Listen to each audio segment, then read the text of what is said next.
नमस्कार। आप सभी का हमारे YouTube चैनल पर बहुत बहुत स्वागत है। आज हम मुंशी प्रेमचंद की प्रसिद्ध कहानी नशा पर चर्चा करेंगे। यह कहानी दो दोस्तों की है। एक का नाम ईश्वरी, जो एक बड़े जमींदार का बेटा है।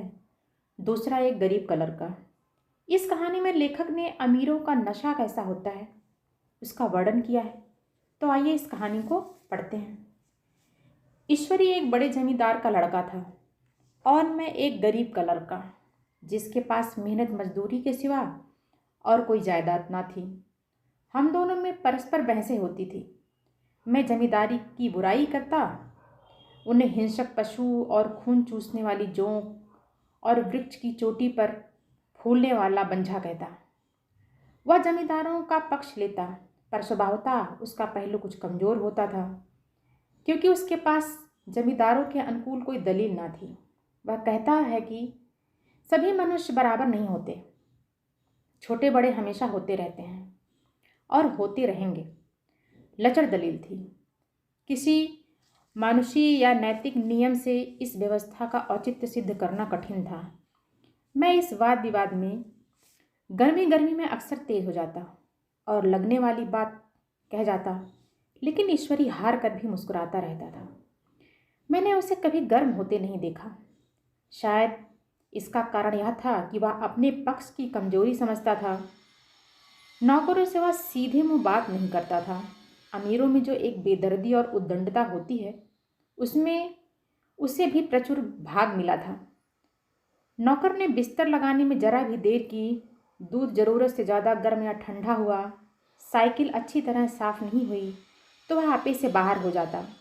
सुस्ती या बदतमीजी उसे जरा भी बर्दाश्त नहीं थी।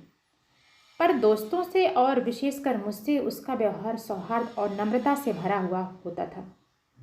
शायद उसकी जगह मैं होता तो मुझ में भी वह कठोरताएं पैदा होती जो उसमें थी, क्योंकि मेरा लोक प्रेम सिद्धांतों पर नहीं, निजी दशाओं पर टिका हुआ था। लेकिन वह मेरी जगह होकर भी शायद अमीर ही रहता, क्योंकि वह प्रकृति से ही विलासी और ऐश्वर्य प्रिय था। अब की दशहरे की छुट्टियों में मैंने निश्चय किया कि घर न जाऊंगा। मेरे पास किराए के लिए रुपए ना थे और न घर वालों को तकलीफ देना चाहता था। मैं जानता हूँ वे मुझे जो कुछ देते वह उनकी हैसियत से बहुत ज़्यादा है। उसके साथ ही परीक्षा का ख्याल था। अभी बहुत कुछ पढ़ना है। बोर्डिंग हाउस में भूत की तरह अकेले पड़े रहने से भी जीना चाहता था। इसलिए जब ईश्वरी ने मुझे अपने घर का न्योता दिया तो मैं बिना आग्रह के राजी हो गया। ईश्वरी के साथ परीक्षा की तैयारी खूब हो जाएगी। वह अमीर होकर भी मेहनती और ज़हीन है। उसने इसके साथ ही कहा, लेकिन भाई एक बात का ख्याल रखना, वहाँ अगर जमींदारों की निंदा की तो मामला बिगड़ जाएगा और मेरे घर वालों को बुरा लगेगा। वह लोग तो असामियों पर इसी दावे से शासन करते हैं कि ईश्वर ने असामियों को उनकी सेवा के लिए ही पैदा किया है। असामी भी यही समझता है। अगर उसे सुझाव दिया जाए कि जमींदार और असामी में कोई मौलिक भेद नहीं, तो जमींदारी का कहीं पता ना लगे। मैंने कहा, तो क्या तुम समझते हो कि मैं वहाँ जाकर कुछ और हो जाऊँगा? हाँ, मैं तो यही समझता हूँ। तुम गलत समझते हो। ईश्वरी ने इसका कोई जवाब ना दिया। कदाचित उसने इस मामले को मेरे विवेक पर छोड़ दिया, और बहुत अच्छा किया। अगर वह अपनी बात पर अड़ता तो मैं भी शायद जिद पकड़ लेता। सेकंड क्लास की तो क्या, मैंने कभी इंटर क्लास में भी सफ़र ना किया था। आपकी सेकंड क्लास में सफ़र का सौभाग्य प्राप्त हुआ। गाड़ी तो 9 बजे रात को आती थी, पर यात्रा के हर्ष में हम शाम को स्टेशन जा पहुँचे। कुछ देर इधर उधर सैर करने के बाद रिफ्रेशमेंट रूम में जाकर हम लोगों ने भोजन किया। मेरी वेशभूषा और रंग ढंग से पारखी खानसामों को यह पहचानने में देर न लगी कि मालिक कौन है और पिछलग्गू कौन। लेकिन न जाने क्यों मुझे उनकी गुस्ताखी बुरी लग रही थी। पैसे ईश्वरी की जेब से गए। शायद मेरे पिता को जो वेतन मिलता है उससे ज़्यादा इन खानसामियों को इनाम इकराम में मिल जाता है। एक अठन्नी तो चलते समय ईश्वरी नहीं दी। फिर भी मैं उन सबों से उसी तत्परता और विनय की अपेक्षा करता था जिससे वे ईश्वरी की सेवा कर रहे थे। ईश्वरी के हुक्म पर सब के सब दौड़ते हैं, लेकिन मैं अपनी कोई चीज़ मांगता हूँ तो उतना उत्साह नहीं दिखाते। मुझे भोजन में कुछ स्वाद ना मिला। यह भेद मेरे ध्यान को संपूर्ण रूप से अपनी ओर खींचे हुए था। गाड़ी आई, हम दोनों सवार हुए। खान सामू ने ईश्वरी को सलाम किया, मेरी ओर देखा भी नहीं। ईश्वरी ने कहा, कितने तमीज़दार हैं ये सब, एक हमारे नौकर हैं कि कोई काम करने का ढंग नहीं। मैंने खट्टे मन से कहा, इसी तरह अगर तुम अपने नौकरों को भी 8 आने रोज इनाम दिया करो तो शायद इनसे ज़्यादा तमीज़दार हो जाएं। तो क्या तुम समझते हो कि यह सब केवल इनाम के लालच में इतना अदब करते हैं? जी नहीं, कदापि नहीं। तमीज़ और अदब तो इनके रक्त में मिल गया है। गाड़ी चली, डाक थी, प्रयाग से चली और प्रतापगढ़ जाकर रुकी। एक आदमी ने हमारा कमरा खोला। मैं तुरंत चिल्ला उठा, दूसरा दर्जा है, सेकंड क्लास है। उस मुसाफिर ने डिब्बे के अंदर आकर मेरी ओर एक विचित्र उपेक्षा की दृष्टि से देखकर कहा, जी हाँ सेवक, इतना समझता है, और बीच वाले बर्थ पर बैठ गया। मुझे कितनी लज्जा आई, कह नहीं सकता। भोर होते होते हम लोग मुरादाबाद पहुँचे। स्टेशन पर कई आदमी हमारा स्वागत करने के लिए खड़े थे। 2 भद्र पुरुष थे, 5 बेगार। बेगारों ने हमारा लगेज उठाया। दोनों भद्र पुरुष पीछे पीछे चले। एक मुसलमान था, रियासत अली, दूसरा ब्राह्मण था, राम हरख। दोनों ने मेरी और अपरिचित नेत्रों से देखा, मानो कह रहे हैं, तुम कौवे होकर हंस के साथ कैसे? रियासत अली ने ईश्वरी से पूछा, या बाबू साहब क्या आपके साथ पढ़ते हैं? ईश्वरी ने जवाब दिया, हाँ, साथ पढ़ते भी हैं और साथ रहते भी हैं। यूँ कहिए कि आप ही की बदौलत मैं इलाहाबाद पढ़ा हूँ, नहीं कब का लखनऊ चला आया होता। अब कि मैं इन्हें घसीट लाया। इनके घर से कई तार आ चुके थे, मगर मैंने इनकारी जवाब दिलवा दिए। आखिरी तार तो अर्जेंट था, जिसकी फीस 4 आने प्रति शब्द है, पर यहाँ से भी उनका जवाब इनकारी ही गया। दोनों सज्जनों ने मेरी ओर चकित नेत्रों से देखा, आतंकित हो जाने की चेष्टा करते जान पड़ते। रियासत अली ने अर्धशंका के स्वर में कहा, लेकिन आप बड़े सादे लिबास में रहते हैं। ईश्वरी ने शंका निवारण की, महात्मा गांधी के भक्त हैं साहब, खद्दर के सिवा कुछ पहनते ही नहीं। पुराने सारे कपड़े जला डाले। यूँ कहो कि राजा हैं, 2.5 लाख सालाना की रियासत है, पर आपकी सूरत देखो तो मालूम होता है अभी अनाथालय से पकड़ कर आए हैं। राम हरख बोले, अमीरों का ऐसा स्वभाव बहुत कम देखने में आता है, कोई भाप ही नहीं सकता। रियासत अली ने समर्थन किया, आपने महाराजा चांगली को देखा होता तो दांतों तले उंगली दबाते। एक गाढ़े की मिर्जई और चमरौधे जूते पहने बाजारों में घूमा करते थे। सुनते हैं एक बार बेगार में पकड़े गए थे और उन्हीं ने 10 लाख से कॉलेज खोल दिया। मैं मन में कटा जा रहा था, पर न जाने क्या बात थी कि यह सफ़ेद झूठ उस वक्त मुझे हास्यास्पद न जान पड़ा। उसके प्रत्येक वाक्य के साथ मानो मैं उस कल्पित वैभव के समीपतर आता जाता था। मैं सहसवार नहीं हूँ। हाँ, लड़कपन में कई बार लद्दू घोड़ों पर सवार हुआ हूँ। यहाँ देखा तो 2 कला रास घोड़े हमारे लिए तैयार खड़े थे। मेरी तो जान ही निकल गई। सवार तो हुआ, पर बोटियाँ काँप रही थी। मैंने चेहरे पर शिकन ना पड़ने दिया। घोड़े को ईश्वरी के पीछे डाल दिया। खैरियत यह हुई कि ईश्वरी ने घोड़े को तेज ना किया, वरना शायद मैं हाथ पैर तुड़वा कर लौटता। संभव है ईश्वरी ने समझ लिया हो कि यह कितने पानी में है। ईश्वरी का घर क्या था, किला था। इमामबाड़ी का सा फाटक, द्वार पर पहरेदार टहलता हुआ, नौकरों का कोई हिसाब नहीं, एक हाथी बंधा हुआ। ईश्वरी ने अपने पिता, चाचा, ताऊ आदि सबसे मेरा परिचय कराया, और उसी अतिशयोक्ति के साथ ऐसी हवा बांधी कि कुछ न पूछिए। नौकर चाकर ही नहीं, घर के लोग भी मेरा सम्मान करने लगे। देहात के जमींदार, लाखों का मुनाफा, मगर पुलिस कांस्टेबल को अफसर समझने वाले। कई महाशय तो मुझे हुजूर हुजूर कहने लगे। जब जरा एकांत हुआ तो मैंने ईश्वरी से कहा, तुम बड़े शैतान हो यार, मेरी मिट्टी क्यों पलीत कर रहे हो? ईश्वरी ने दृढ़ मुस्कान के साथ कहा, इन गधों के सामने यही चाल जरूरी थी, वरना सीधे मुंह बोलते भी नहीं। जरा देर के बाद नाई हमारे पांव दबाने आया। कुंवर लोग स्टेशन से आए हैं, थक गए होंगे। ईश्वरी ने मेरी ओर इशारा करके कहा, पहले कुंवर साहब के पांव दबा। मैं चारपाई पे लेटा हुआ था। मेरे जीवन में ऐसा शायद ही कभी हुआ हो कि किसी ने मेरे पांव दबाए हों। मैं इसे अमीरों के चोचले, रईसों का गधापन और बड़े आदमियों की मुठमर्दी और न जाने क्या क्या कहकर ईश्वरी का परिहास किया करता, और आज मैं पोतड़ों का रईस बनने का स्वाग भर रहा था। इतने में 10 बज गए। पुरानी सभ्यता के लोग थे। नई रोशनी अभी केवल पहाड़ की चोटी तक पहुंची ही थी। अंदर से भोजन का बुलावा आया। हम स्नान करने चले।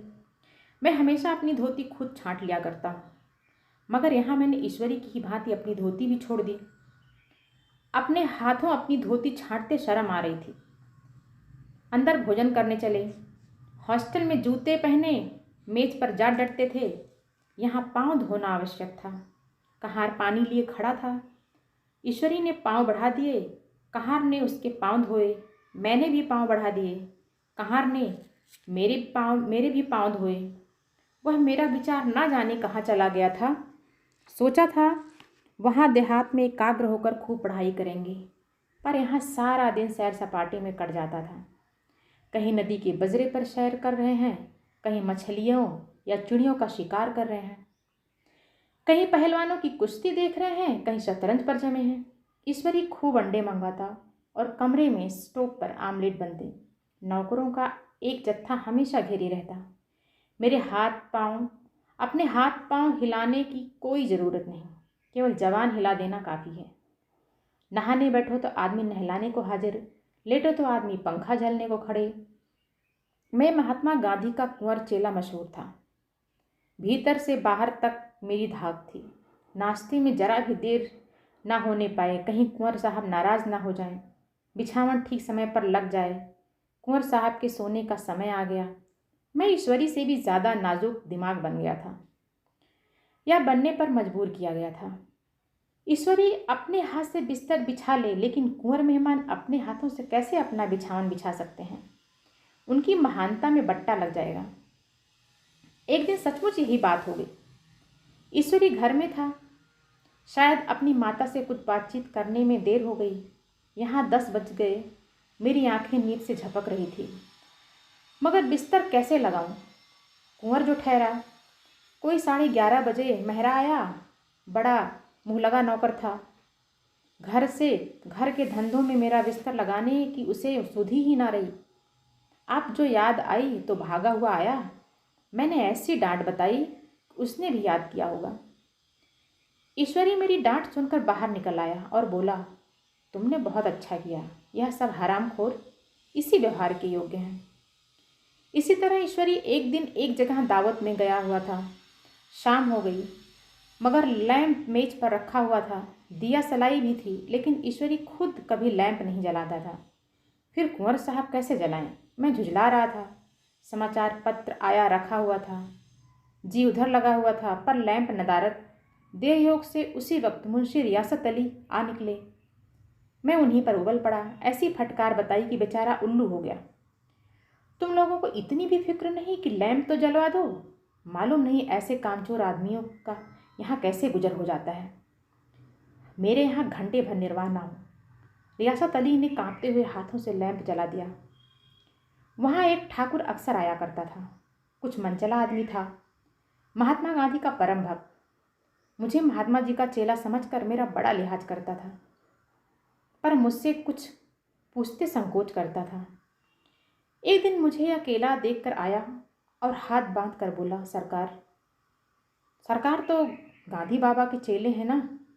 लोग कहते हैं कि यहाँ सुराज हो जाएगा तो जमींदार ना रहेंगे।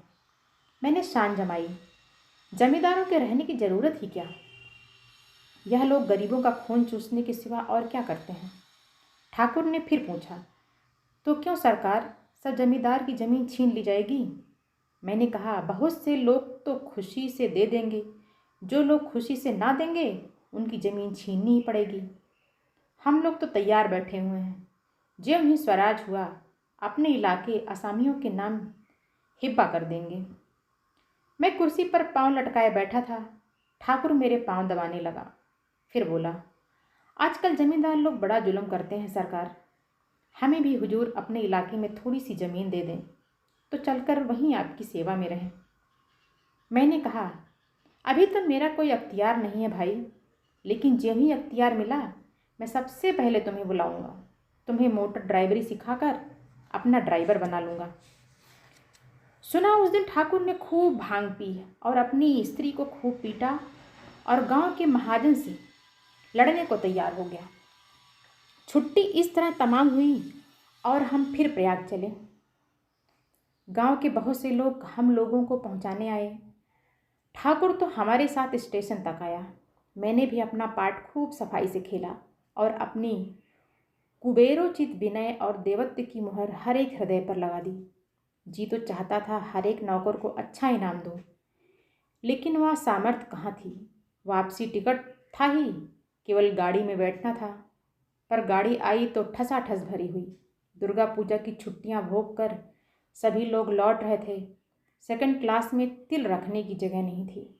इंटर क्लास की हालत उससे भी बदतर। यह आखिरी गाड़ी थी, किसी तरह रुक न सकते थे।